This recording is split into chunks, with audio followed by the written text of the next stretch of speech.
आपका, मैं हूं आपके साथ गुंजन। भगवान शंकर के एक अंश से और वायु के माध्यम से हनुमान जी का जन्म हुआ।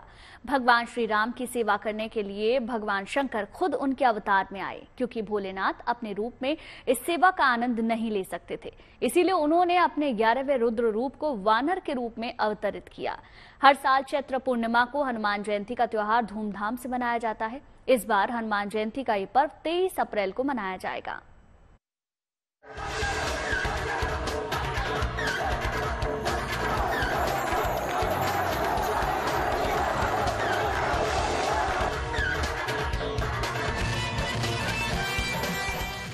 संकट कटे मिटे सब पीरा, जो सुमरे हनुमत बलबीरा।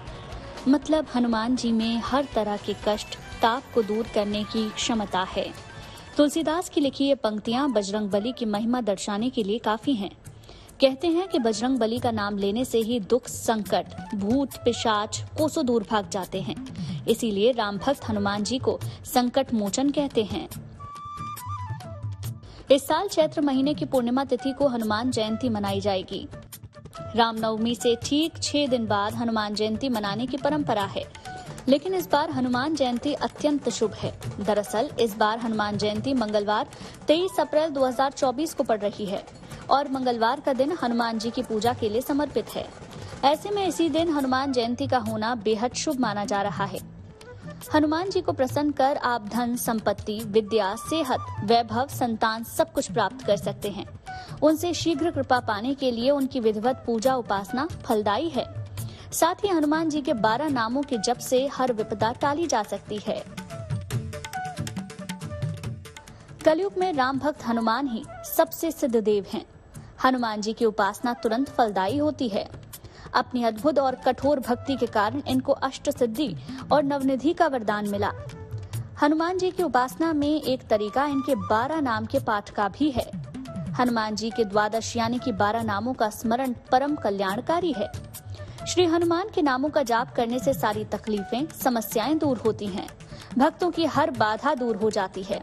कर्ज और मर्ज से छुटकारा मिलता है। हनुमान जी की आराधना करने से हर पाप और हर कष्ट से मुक्ति मिलती है। जिस घर में हनुमान जी की कृपा बरसती है, वहाँ कोई भी दुख, क्लेश और रोग दोष नहीं आता। हनुमान जी को 7 चिरंजीवियों में से एक माना जाता है। वे सभी कलाओं में सिद्धहस्त और माहिर हैं। प्रभु हनुमान के भक्त उन्हें अलग अलग नामों से याद करते हैं। तो आइए अब हम आपको बताते हैं कि संकट मोचन हनुमान के नामों का कब और कैसे स्मरण करना है। हनुमान जी के 12 नामों के प्रयोग। प्रातः काल, रात में सोने से पहले, नए कार्य के आरंभ से पहले या यात्रा की शुरुआत करने से पहले हनुमान जी के 12 नामों का प्रयोग करें।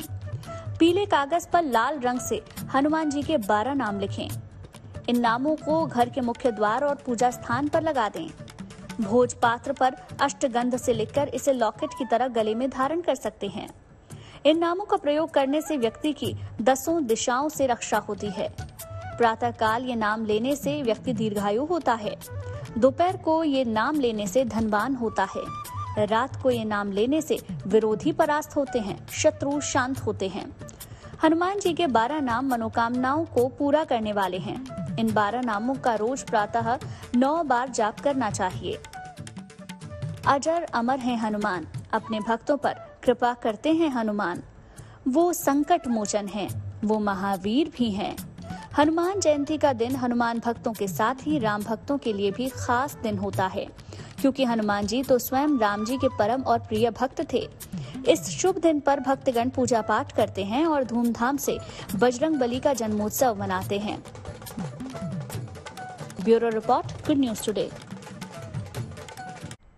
दिल्ली के आईजीआई स्टेडियम में हिंदू नववर्ष और अयोध्या में राम मंदिर के निर्माण पर जश्न मनाने के लिए पुजारियों और साधु संतों के एक विशाल सम्मेलन का आयोजन हुआ।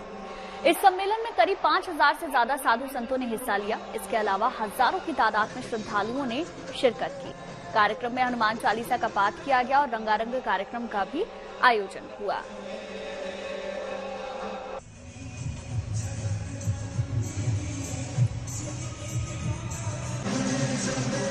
देखिए 3 तस्वीरें हम आपको दिखा रहे हैं। इन तस्वीरों में आप देख सकते हैं किस तरीके से पहली तस्वीर में देखेंगे नववर्ष का जश्न मनाया गया है। दूसरी तस्वीर भक्तों के उत्साह की ये तस्वीर है क्योंकि 100 दिन पूरे हो चुके हैं और इस तरीके से जश्न मनाया गया। तीसरी जो तस्वीर है वो सांस्कृतिक कार्यक्रमों की है। प्राण प्रतिष्ठा के 100 दिन पूरे होने पर इस तरीके से साधु संतों ने जश्न मनाया।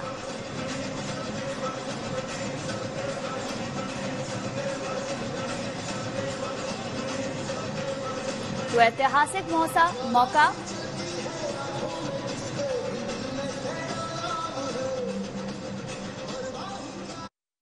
एक बहुत ही बड़ा स्टेप है सनातन की ओर। और ये जो राम मंदिर जब से बना हुआ है तो एक जो सनातन का पर्व शुरू हुआ है तो उसके आसार अभी से दिखना शुरू हो गए। और मंदिर प्रकोष्ठ कर्नल सिंह जी को मैं बहुत बधाई देती हूँ, इतना बड़ा आयोजन किया है, इतने उत्साह से सारे लोग आए, ये पहली बार इतने सालों में देखने को मिला है। इस तरीके के कार्यक्रम देश में दुनिया भर में होने चाहिए। होंगे, हर एक किसी भी चीज का प्रारंभ होता है ना, इसे देख करके और भी लोग करेंगे। पहली बार इस तरीके का कार्यक्रम, कभी इस तरीके का कार्यक्रम देखने को मिला है? पहली बार इस तरीके का कार्यक्रम जहां एक साथ आप खुद मौजूद रहेंगे जब हनुमान चालीसा का पाठ होगा। हाँ, तो अपने आप में वो एक बहुत बड़ी उपलब्धि है। हम नौजवानों को संस्कृति से, आध्यात्म से जोड़ने का निरंतर पिछले 19 वर्षों से प्रयास कर रहे हैं। और एक नारा, एक हमने स्लोगन दिया है कि भारत का युवा वर्ग धरा को बनाएगा स्वर्ग। धरा को स्वर्ग तभी बनाएगा जब वो धर्म और संस्कृति से जुड़ेगा, जब वो अध्यात्म से जुड़ेगा। नववर्ष एक गणना है जो पूरे विश्व की बहुत सारी सभ्यताएं हैं, वो अपना एक कैलेंडर जनरेट करती हैं। जो ये प्लेनेट है पृथ्वी, इसकी जो बेस्ट कैलकुलेशन है टाइम को लेकर, वो चंद्रमा के साथ हो सकती है। क्योंकि जो चंद्रमा है उसकी जो सर्कुलर हमारे पृथ्वी की चारों ओर है, उससे हम नवग्रह और बहुत सारे जो प्रमुख तारे हैं उनको हम एक निश्चित समय पर देखते हैं। तो हमारे देश के ऋषि मुनियों ने चंद्रमा को ध्यान में रखकर ये कैलेंडर जनरेट किया।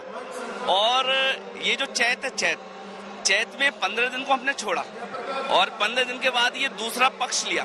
प्रथम दिन क्यों माना? क्योंकि ये लगभग पैरेलल चला गया प्रकृति के। हमारे साधु संत जितने भी हैं, आज के समय में हमें नए साल मनाना चाहिए और माता की कृपा से हम सब पर, पूरे पृथ्वी पर उनकी कृपा बनी रहे।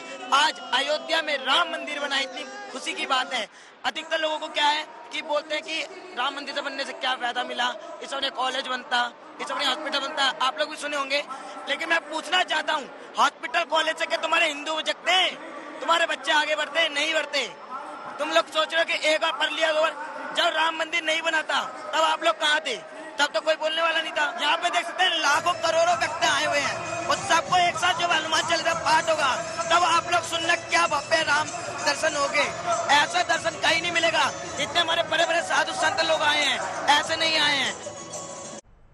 चलिए अब आपको असम की सभ्यता, परंपरा और संस्कृति के दर्शन कराते हैं। लेकिन इसके लिए आपको असम का रुख नहीं करना। असम की परंपरा का हर रंग आपको नोएडा में ही देखने को मिल जाएगा। असम पीपल वेलफेयर एसोसिएशन ने एक भव्य कार्यक्रम का आयोजन किया जिसमें रोंगली बिहू नृत्य भी प्रस्तुत किया गया। देखिए।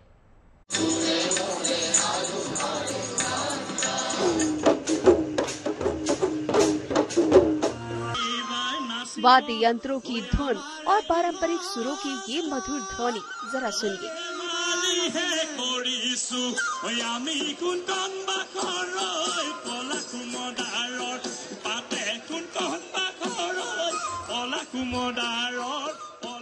उमंग और उल्लास से भरी ये तस्वीरें दिल्ली से सटे नोएडा की है, जहां असम की संस्कृति और सभ्यता की झलक देखने को मिल रही है। पूर्वोत्तर राज्य असम में हर साल 14 अप्रैल को नया साल मनाया जाता है। नए साल के मौके पर राज्य के लोग रोंगाली बिहू करते हैं। रोंगाली बिहू एक नृत्य है। बिहू अमूमन 3 बार किया जाता है, लेकिन नए साल के मौके पर रोंगाली बिहू करते हैं जिसमें सभी लोग एक साथ इकट्ठा होते हैं, अच्छा खाना पीना खाते हैं, साथ ही बिहू नृत्य होता है। नए साल के मौके पर असम में पारंपरिक नृत्य रंगोली बिहू करने की परंपरा है। यूँ तो असम में नए साल की शुरुआत 14 अप्रैल से होती है, लेकिन इसका जश्न लंबे वक्त तक चलता है। नोएडा की असम पीपल वेलफेयर एसोसिएशन ने इसका आयोजन किया।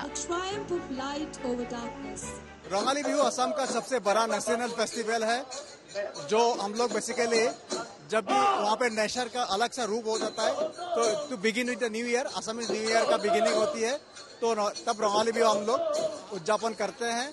और Assam people's welfare association Assam से जितने सारे लोग दिल्ली एनसीआर में रह रहे हैं, इंदिरापुरम, ग्रेटर नोएडा, नोएडा में, उन लोगों का ऑर्गेनाइजेशन है। 2014 में ये पहले बार एस्टेब्लिश हुआ था। कार्यक्रम के दौरान रंगोली बिहू के रंग में हर कोई रंगा नजर आया। बच्चे बड़े सभी असम की संस्कृति और परंपरा का गहना डाले लोक गीत संगीत का आनंद लेते नजर आए।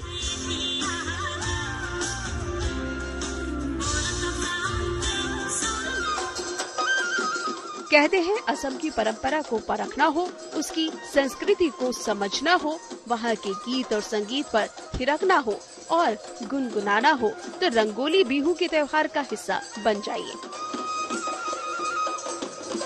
कौन सा डांस किया आपने? बिहू डांस। बिहू डांस में क्या करते हैं? ये कहाँ किया जाता है? ये डांस किया जाता है और ये असम में किया जाता है। आप सबने इसमें पार्टिसिपेट किया? हाँ हाँ। ये वाला बिहू हम लोगों का सबसे बड़ा बिहू होता है और इसी बिहू में हम मतलब 7 डेज के लिए मनाया जाता है और सभी लोग नाचते हैं। मतलब पहला new year is the starting of the new year.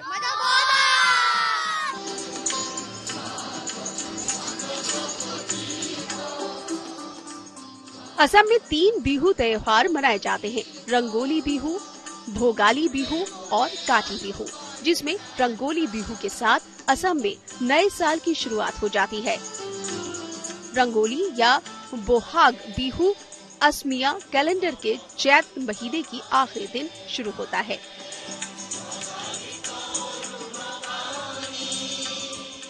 इकट्ठा होना भी बहुत जरूरी है, जिसके जरिए चाहे असम के लोग हो, बंगाल के हो या राज्य कोई सा भी हो जो राजधानी दिल्ली में अपने घरों से बाहर रहते हैं, वो इसी तरह इकट्ठा होते हैं और छोटे छोटे जो त्योहार होते हैं उन्हें एक साथ मिलकर जब मनाया जाता है तो त्योहार का मजा दोगुना हो जाता है। वीडियो जर्नलिस्ट मधुर के साथ ही तो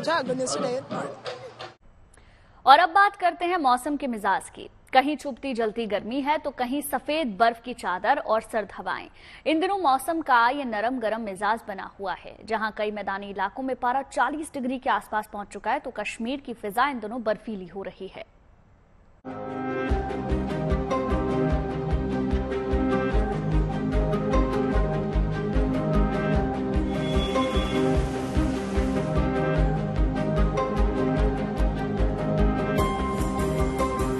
महीना अप्रैल का है और देश के तमाम हिस्सों में गर्मी दस्तक दे चुकी है। देश के कई इलाकों में गर्मी ने अपना रंग दिखाना भी शुरू कर दिया है। हालांकि मौसम के तेवर नरम गरम है, कहीं तेज धूप की तपिश है तो कहीं फिजाओं में बर्फ ही बर्फ नजर आ रही है। सबसे पहले आपको लिए चलते हैं कश्मीर, जहां इन दिनों ऊंचाई वाले इलाकों में बर्फ का साम्राज्य सा नजर आ रहा है। तस्वीरें कश्मीर के गुलमर्ग की है, जहां हर तरफ बर्फ की मोटी चादर बिछी दिखाई दे रही है। मौज मस्ती कर रहे सैलानियों की जमघट है और फिजा में बर्फ का डेरा है। इन दिनों कश्मीर घाटी के गुलमर्ग का ये नजारा बेहद दिलकश है। दूर दूर से आए पर्यटक गुलमर्ग में इस शानदार माहौल का मजा लेने में जुटे हुए हैं। तमाम लोग अपने अपने तरीके से हिमपात के रूप में कुदरत की इस नेमत का जमकर लुत्फ उठा रहे हैं। मौसम के करवट लेने के बाद गुलमर्ग समेत कई इलाकों में बर्फबारी हुई है। सिर्फ गुलमर्ग ही नहीं बल्कि जम्मू कश्मीर के दूसरे इलाकों में भी कुदरत ने बर्फ की बरसात की ये सौगात दी है। कश्मीर की फिजा जहां बर्फीली है तो वहीं कई मैदानी इलाकों में गर्मी अभी से रिकॉर्ड तोड़ रही है। देश के कई राज्यों में आमतौर पर मई के महीने से ही भीषण गर्मी शुरू हो जाती है, लेकिन इस बार गर्मी की एंट्री जल्दी हो गई है। गर्मी ने जो रुख अपना रखा है उसका असर उत्तर भारत समेत दूसरे हिस्सों में भी दिखने लगा है। इंदौर में हालात हीट वेव जैसे हैं। लोग घरों से बाहर निकलने से बच रहे हैं क्योंकि चिलचिलाती धूप और गर्म हवाएं लोगों की मुश्किल को बढ़ा रही हैं। मध्य प्रदेश के 19 शहरों का तापमान 40 डिग्री से अधिक बना हुआ है। राजधानी भोपाल में दोपहर का पारा 39.5 डिग्री सेल्सियस दर्ज किया गया है। इसके अलावा गुजरात, मध्य प्रदेश, तमिलनाडु में भी पारा ऊपर चढ़ा हुआ है। मौसम विभाग के मुताबिक पूर्वी प्रदेशों पश्चिम बंगाल, ओडिशा, आंध्र प्रदेश, तेलंगाना, तमिलनाडु, छत्तीसगढ़, झारखंड और गुजरात के कुछ हिस्सों में हीट वेव की स्थिति अगले 3 से 4 दिनों के बीच जारी रहेगी। 39 से 40 डिग्री सेंटीग्रेड तापमान दर्ज किया गया अधिकतम, और न्यूनतम तापमान की बात करते तो 25 डिग्री सेंटीग्रेड दर्ज किया गया। हम आने वाले दिनों की बात करते हैं, आने वाले दिनों की हम जैसे भी बात करेंगे तो हमारे जो अधिकतम तापमान, जैसे कि आप देख रहे होंगे कि western disturbance, cyclonic circulation, cloudy condition होने की वजह से हमारे यहाँ करीब करीब 1 से 2 डिग्री सेंटीग्रेड बढ़त देखी जा सकती है। मतलब 40 से 41 डिग्री सेंटीग्रेड अधिकतम तापमान की, और जो न्यूनतम तापमान की बात करते हैं तो 24 से 25 डिग्री सेंटीग्रेड बने रहने की संभावना है। आने वाले दिनों में ये कंडीशन रहेगी। हालांकि गुड न्यूज ये भी है कि 2 से 3 दिन के बाद एक बार फिर मौसम मेहरबान होगा, सूरज की तपिश कम होगी और मुमकिन है कि उत्तर भारत के कुछ इलाकों में हल्की बारिश भी हो जाए। Bureau report, good news today. और चलिए अब बात करेंगे लोकसभा चुनाव की। हिमाचल प्रदेश के संसदीय क्षेत्र मंडी से बीजेपी उम्मीदवार कंगना रनौत ने जबरदस्त रोड शो किया। इस दौरान उनके साथ पूर्व सीएम और नेता प्रतिपक्ष जयराम ठाकुर भी विशेष रूप से मौजूद रहे। नाचन पहुंचने पर कंगना रनौत व नेता प्रतिपक्ष जयराम ठाकुर का जोरदार स्वागत हुआ।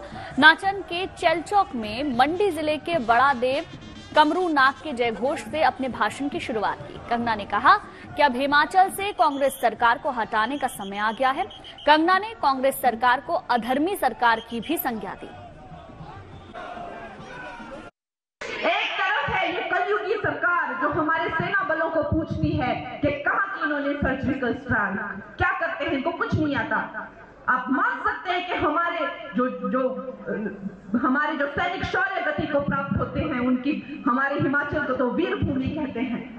क्या हालत होती है उन परिवारों की, और फिर इस तरह की भद्दी टिप्पणी करना कि हमारे जो सैनिक हैं वो मार खा के आ जाते हैं। ये कांग्रेस की अधर्म नीति की और कलयुगी सरकार की करतूतें हैं। यहाँ ये साफ नजर आ रहा है कि कौन अधर्म और कलयुगी सरकार है और कहाँ किसका राम राज्य है, ये साफ समझ आ रहा है। और आप जो हैं, हम सब जो हैं, हम राम की सेना है, हम राम राज्य में राम की सेना है। जिस तरह से मोदी जी राम के काम में लगे हैं, हम भी उनके साथ में राम के काम में लगे हैं। इसलिए हमें ये नहीं भूलना है कि एक तरफ तो भारत की सनातनी संस्कृति का गौरव है और दूसरी तरफ ये भ्रष्टाचारी कलयुगी सरकार है।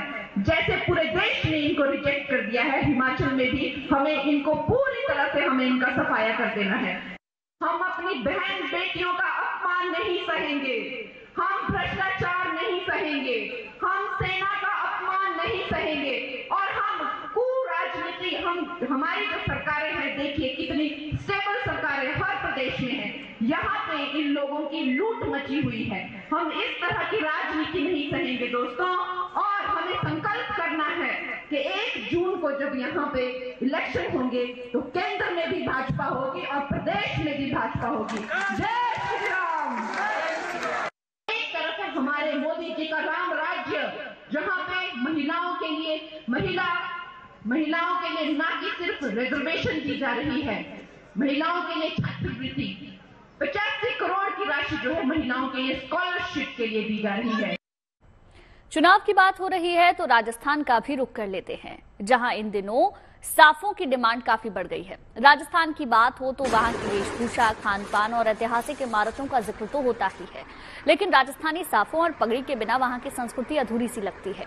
राजस्थान में साफा और पगड़ी को आन बान शान माना जाता है। राजस्थान में शहर हो या गांव, लोग आज भी खास मौकों पर साफा और पगड़ी पहनते हुए वहां नजर आते हैं। पुराने समय से ही राजस्थान में साफा पगड़ी पहनने की परंपरा भी चली आ रही है और आज भी लोग शान से यहाँ पगड़ी पहनते हैं। राजस्थान के अलग अलग इलाकों में अलग अलग जातियों में अलग अलग पगड़ियां पहनी जाती हैं। खास करके ग्रामीण इलाकों में शादी हो, कोई धार्मिक कार्यक्रम हो, यहाँ पगड़ी के बिना उसे अधूरा माना जाता है।